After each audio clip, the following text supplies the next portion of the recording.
Hi, I'm Dr. Maria Nemeth. When you think of the holidays, do you get a constriction around your heart?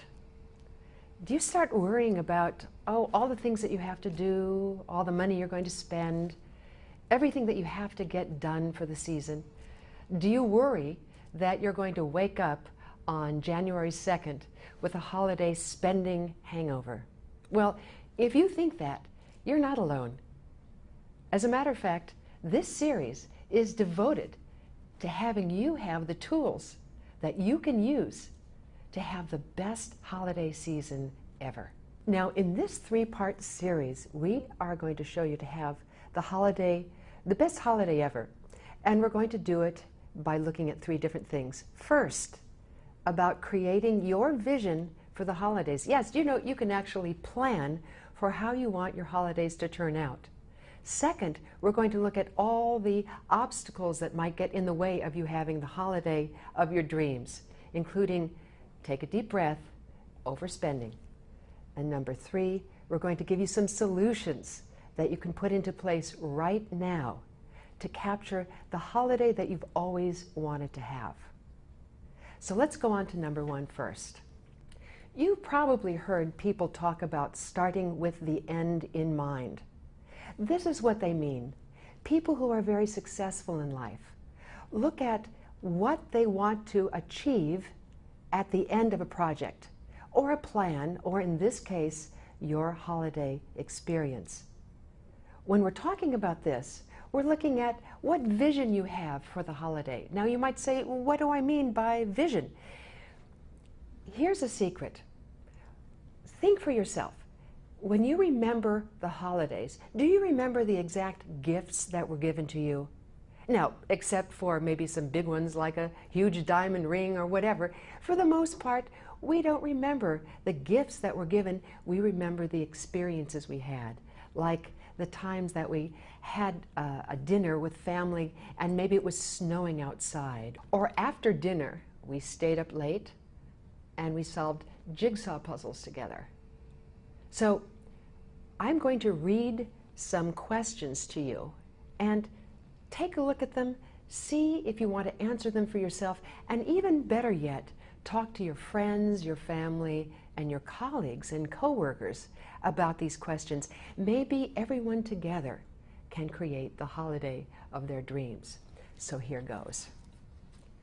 When I look back on my holiday from January, what will I want to remember? Think about that question. What would really warm my heart and nurture my spirit? What do I want to focus on? Do I want to focus on the number of presents that I give, or do I want to focus on my presence with the people I love? What do I want to focus on? Being cranky and irritable, or being creative? Second question. What will I want my family and friends and coworkers to remember? What is the sweet experience I'll want them to have? And as you remember me saying a little earlier, talk to these friends and coworkers about these questions. You will be surprised at the answers you all come up with. Is this season really about buying and receiving gifts, about putting on the perfect dinner party, or having more or the same number of gifts in the past?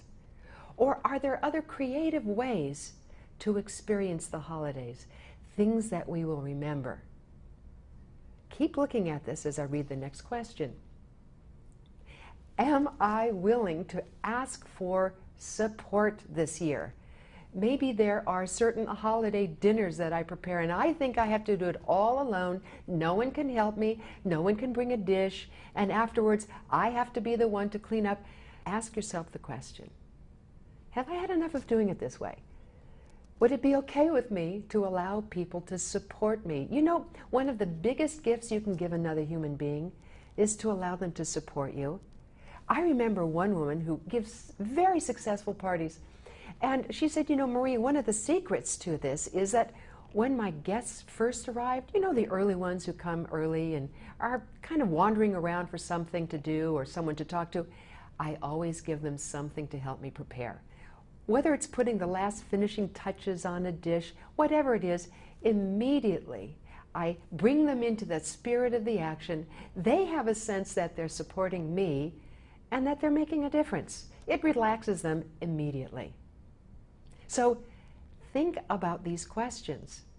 Am I willing to create right now my vision for the holiday and invite my friends, my colleagues, my relatives, the people I love into that vision, as well as sharing their own, so that when we wake up on January 2nd, we'll say, you know what?